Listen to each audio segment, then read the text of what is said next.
오늘 우리에게 주시는 하나님의 말씀은 창세기 32장 21절부터 29절까지입니다. 창세기 32장 21절부터 29절까지입니다. 그 예물은 그에 앞서 보내고 그는 무리 가운데서 밤을 지내다가 밤에 일어나 두 아내와 두 여종과 11 아들을 인도하여 야복 나루를 건널세 그들을 인도하여 시내를 건너가게 하며 그의 소유도 건너가게 하고 야곱은 홀로 남았더니 어떤 사람이 날이 새도록 야곱과 씨름하다가 자기가 야곱을 이기지 못함을 보고 그가 야곱의 허벅지 관절을 치매 야곱의 허벅지 관절이 그 사람과 씨름할 때에 어긋났더라. 그가 이르되 날이 새려하니 나로 가게 하라. 야곱이 이르되 당신이 내게 축복하지 아니하면 가게 하지 아니하겠나이다. 그 사람이 그에게 이르되 내 이름이 무엇이냐? 그가 이르되 야곱이니이다. 그가 이르되 내 이름을 다시는 야곱이라 부를 것이 아니요 이스라엘이라 부를 것이니 이는 내가 하나님과 및 사람들과 겨루어 이겼음이니라. 야곱이 청하여 이르되 당신의 이름을 알려주소서. 그 사람이 이르되 어찌하여 내 이름을 묻느냐 하고 거기에서 야곱에게 축복한지라. 아멘. 오늘은 본문을 중심으로 몸부림칠 힘도 없는 상황이라면 이라는 제목으로 하나님의 말씀을 증거하겠습니다. 오늘도 하나님께서 우리에게 은혜를 베풀어 주십니다. 저를 따라서 고백하겠습니다. 하나님께서 우리를 인격적으로 아십니다.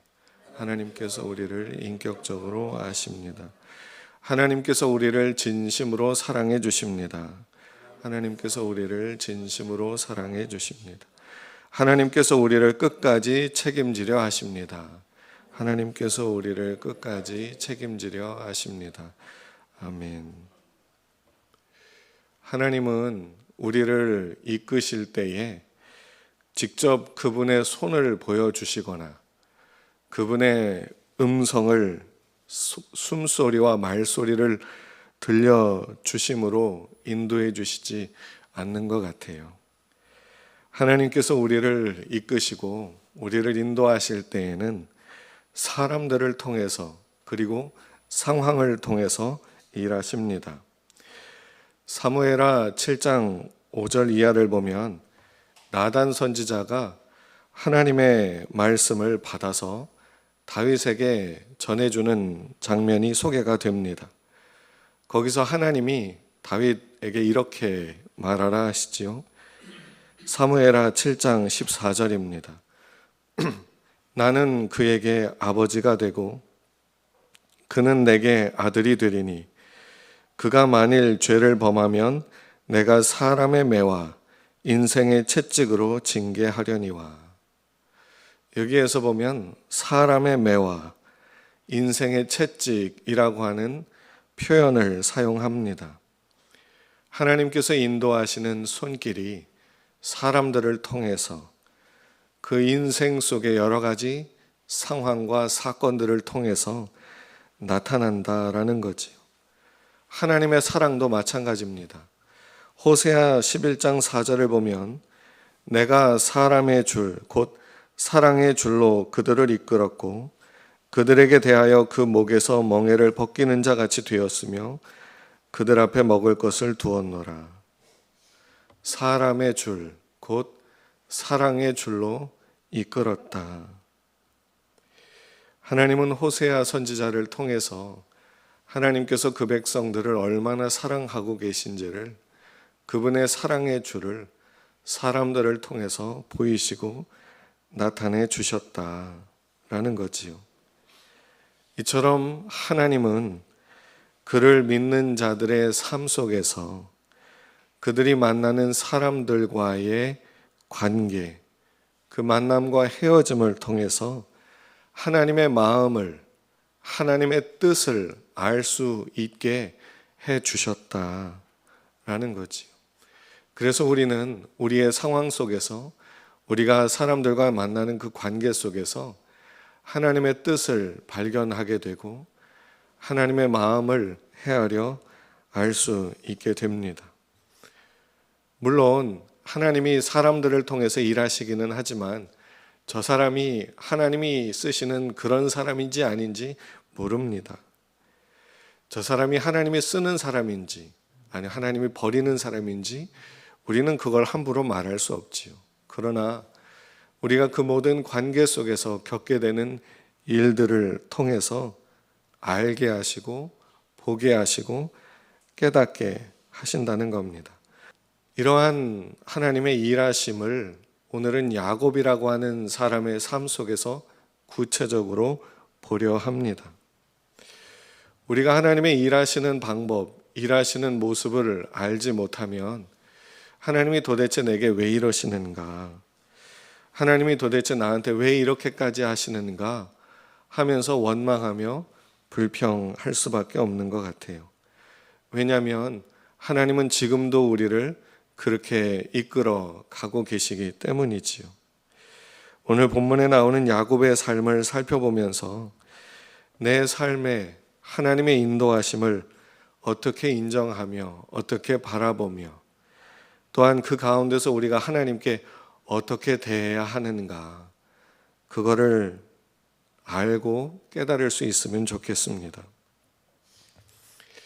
일단 이 야곱이라고 하는 사람을 우리가 봐야 될 텐데요. 이 야곱이라고 하는 사람은 한마디로 말하면 믿음의 명문가에서 자란 사람입니다. 그의 할아버지가 아브라함이지요.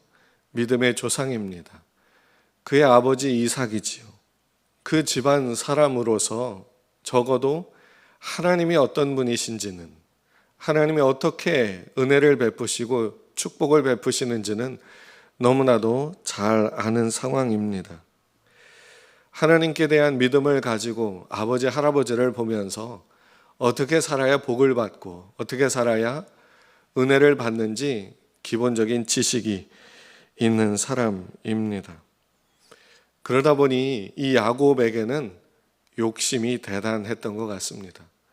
적어도 하나님께서 내게 복을 주시니 나는 무조건 잘 될 거야 라고 하는 이런 자신감, 그리고 어떻게든 믿음으로 잘 되게 만들려고 하는 그런 열정, 뜨거움이 있었습니다.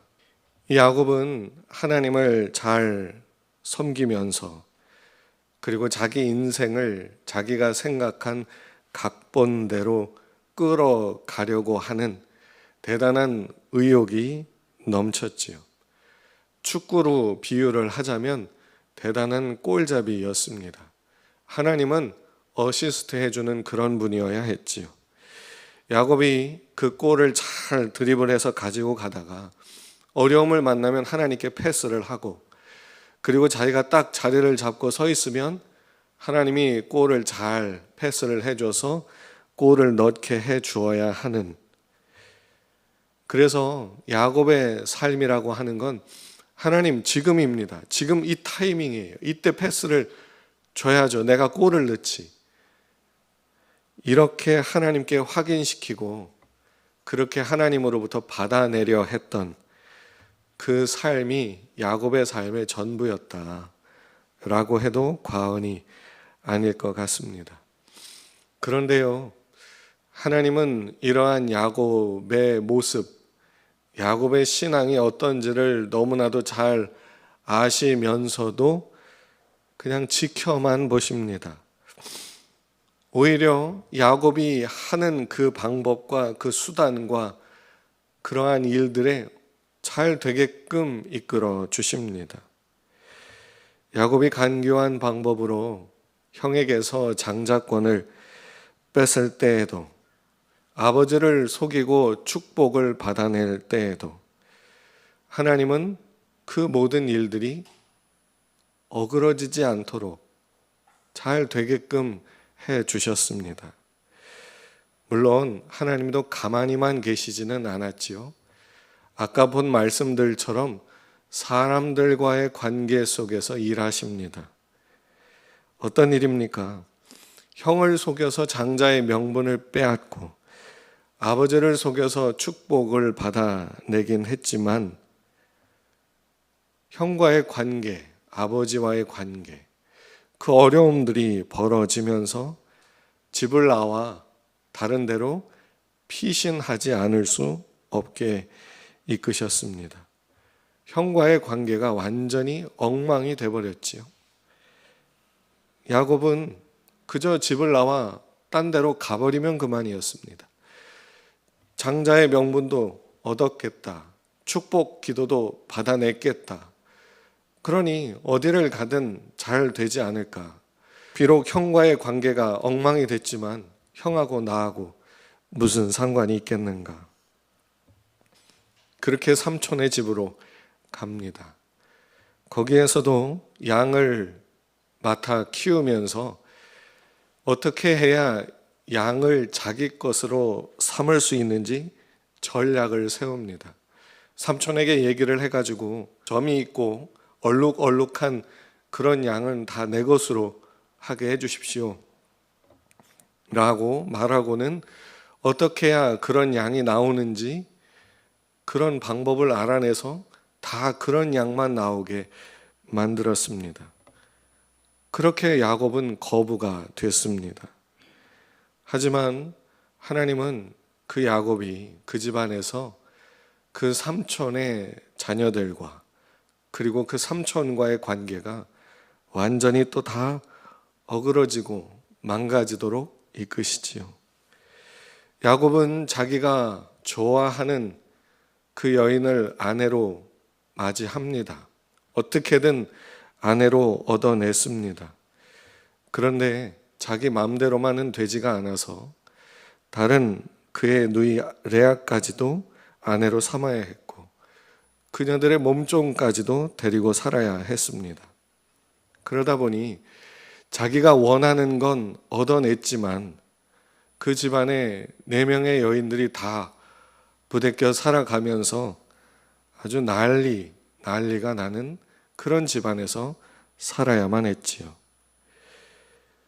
그렇게 해서 관계가 다 끊어진 야곱이 삼촌의 집을 떠나서 이제는 고향으로 돌아가려 합니다. 그런데 그동안 어긋났던 관계가 이제 문제가 되기 시작합니다.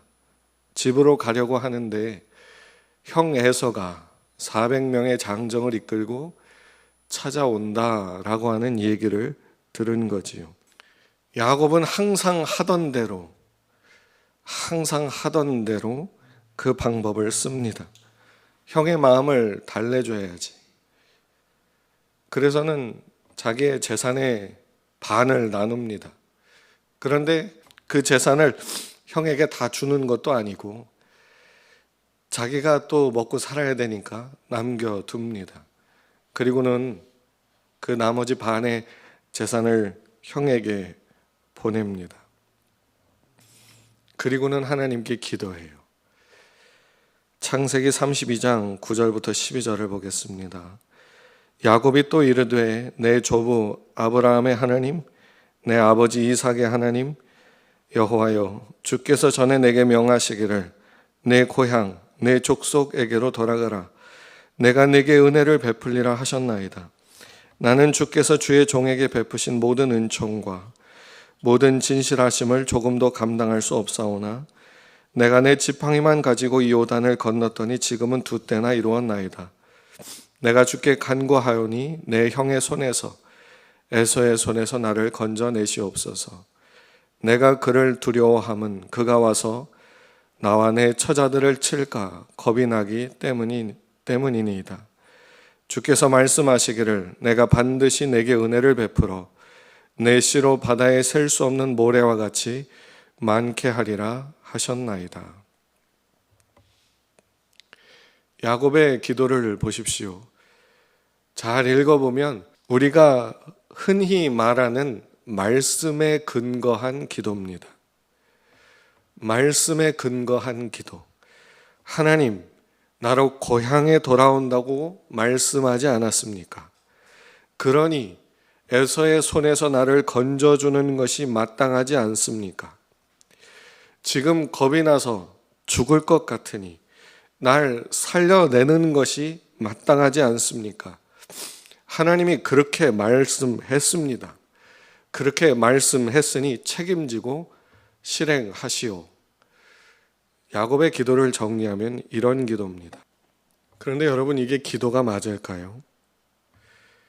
제가 믿음에 대해서 한참 공부를 하게 될 때, 믿음과 관련된 모든 책들을 읽어 섭렵해 가면서 배웠던 내용, 그래서 믿음만 가지고 있으면 뭐든지 할 수 있다는 자신감이 충만했을 때, 한평생 목회를 해오신 아버지 어머니를 보면서도 믿음이 없어서 그렇다라고 함부로 충고의 말을 하려 했을 때, 그때의 제 모습이 딱 이 야곱의 모습과 똑같았던 것 같습니다.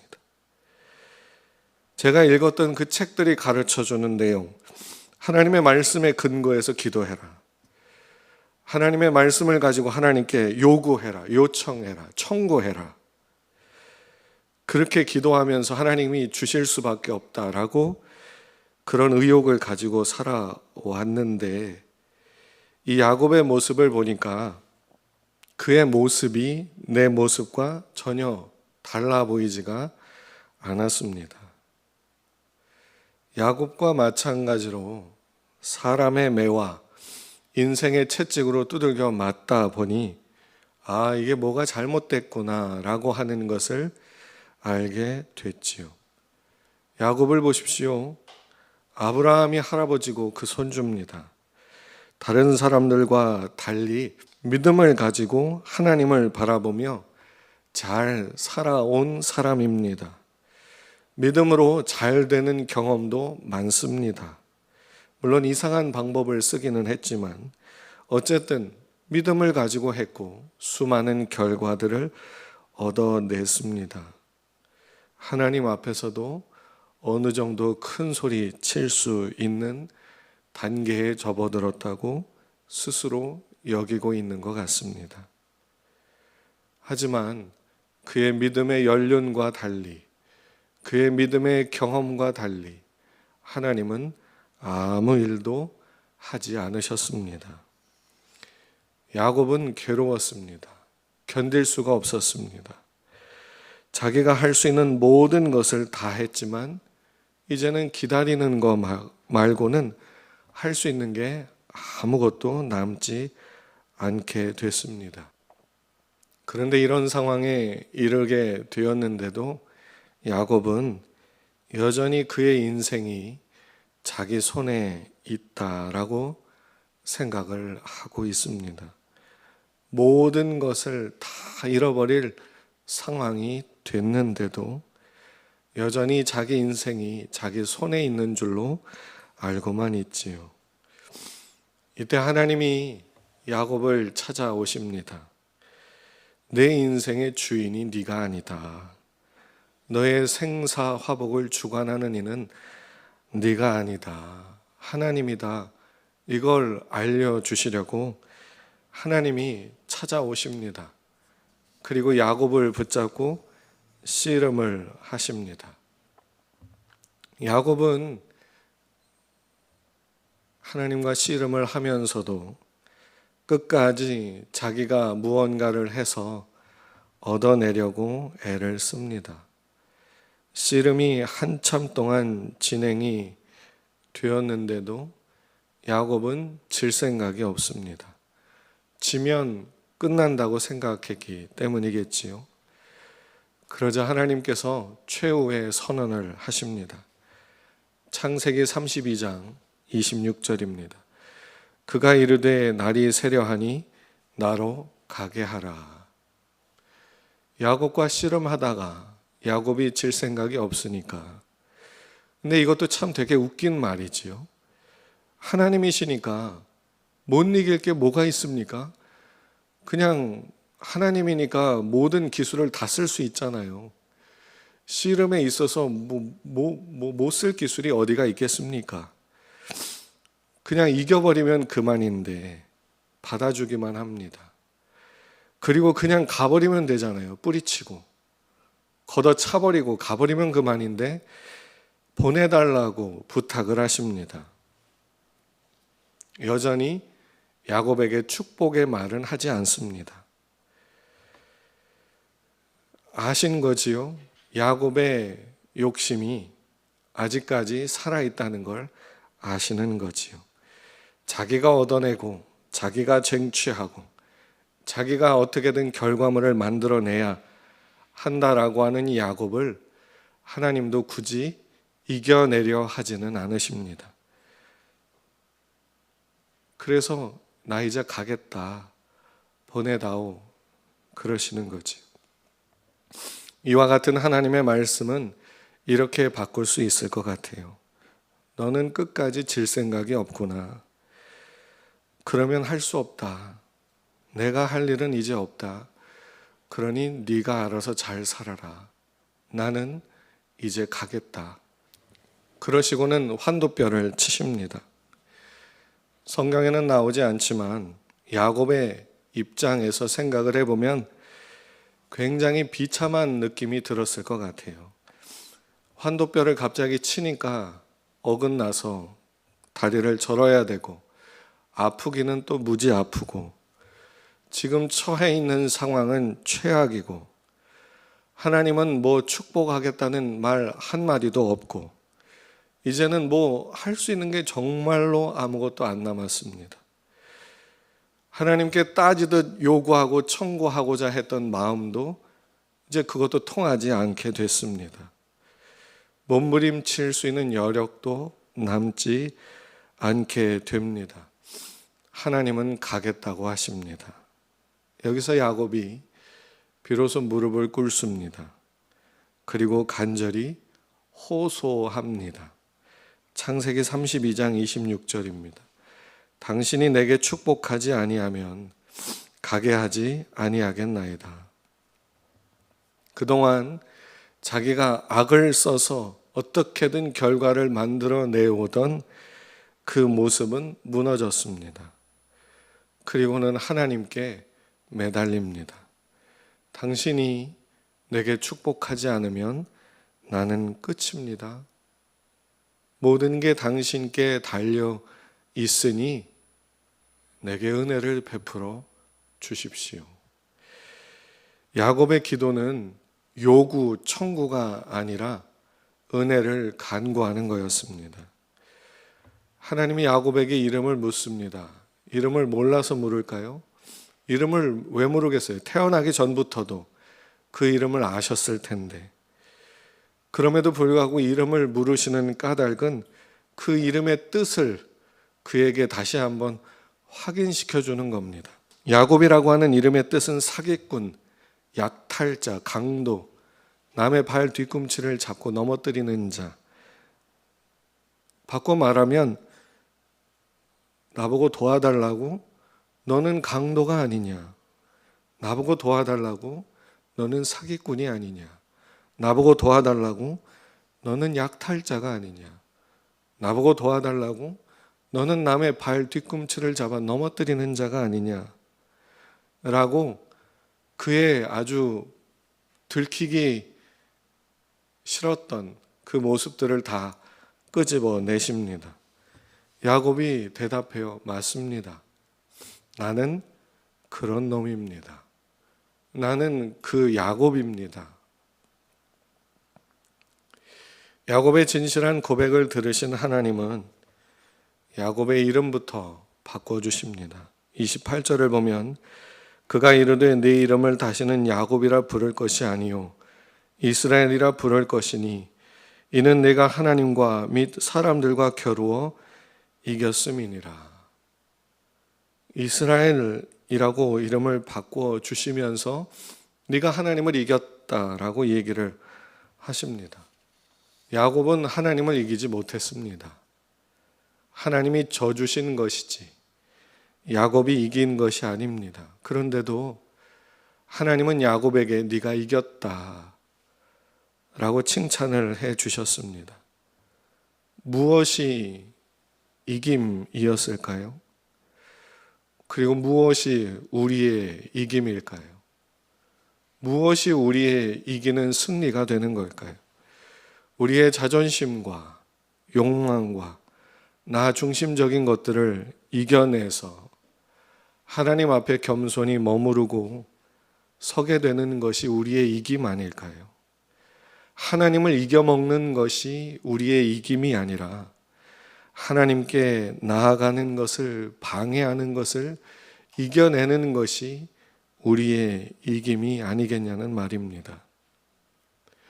하나님은 항상 우리를 도와주시는 분이십니다. 지난주에 말씀드렸듯이 하나님은 우리의 짐을 져주시는 분이십니다. 그리고 하나님은 우리를 천국에까지 이끌어 가려 하시는 분이십니다. 그런데 우리가 잊지 말아야 될 게 있어요.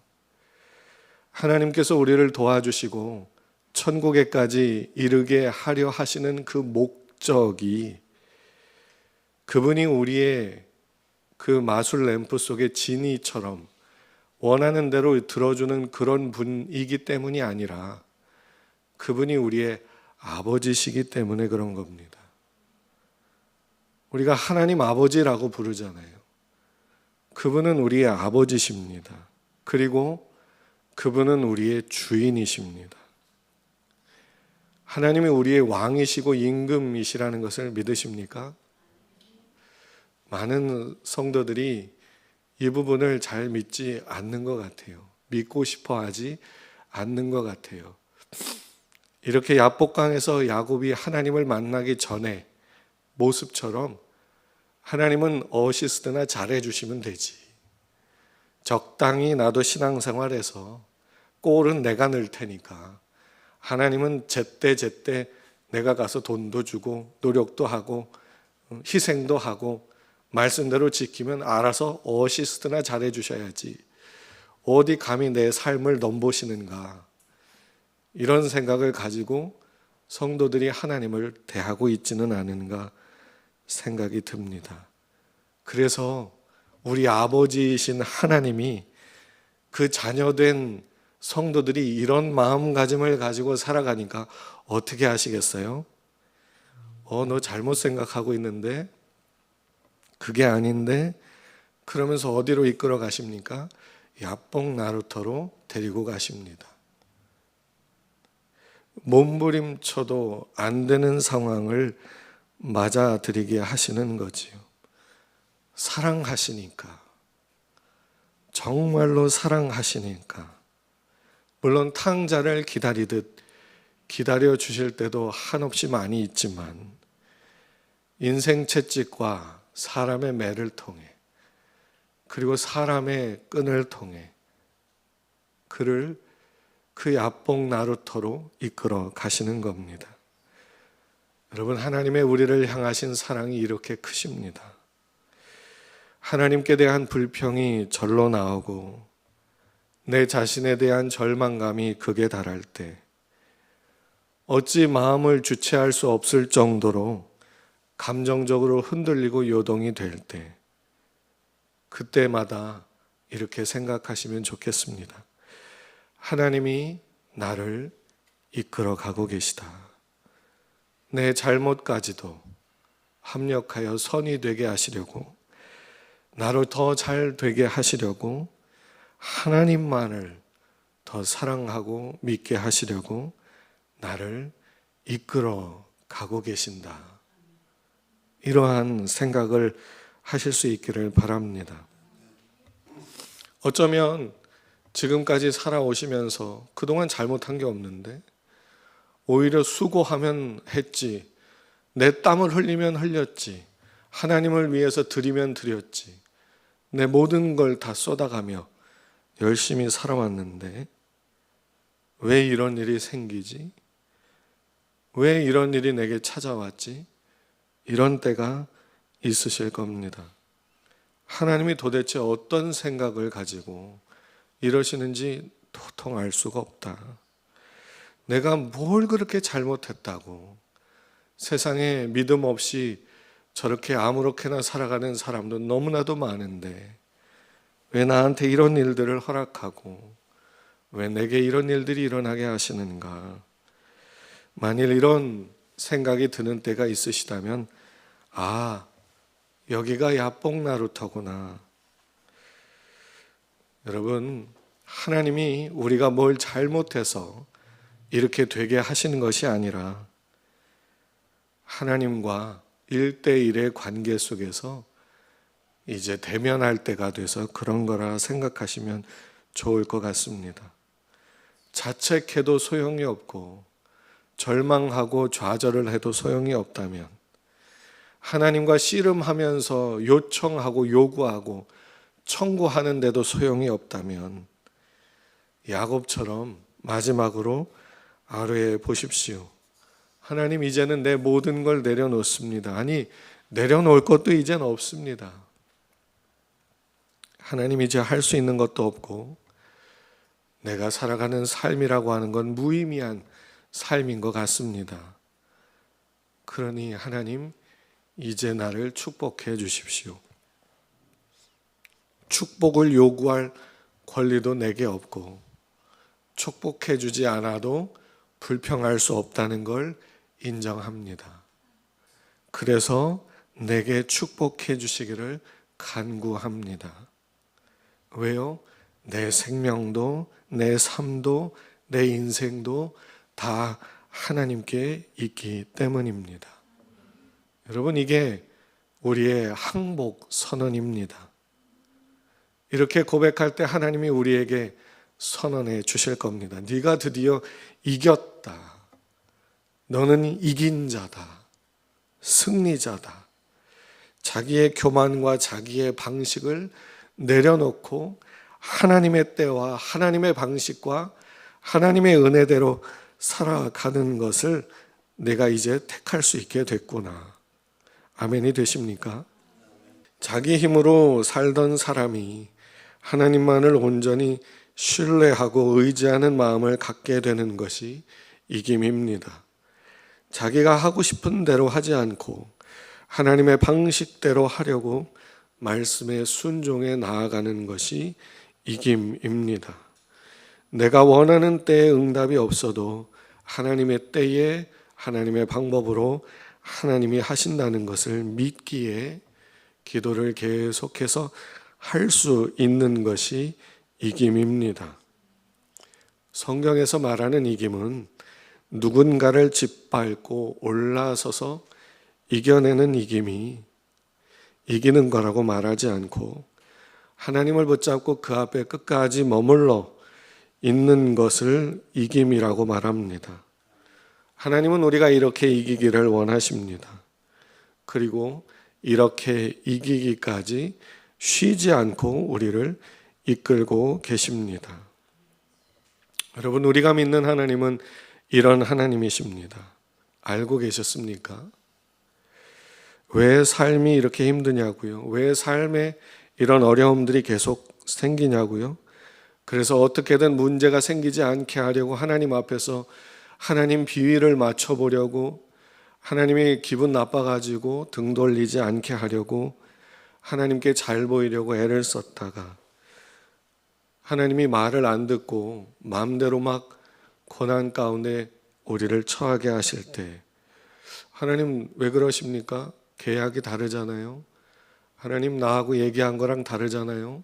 하나님은 이런 분이 아니잖아요. 하나님 정신 차리십시오. 나 지금 잘 가고 있습니다. 내게 복 주셔야 마땅한 거 아닙니까?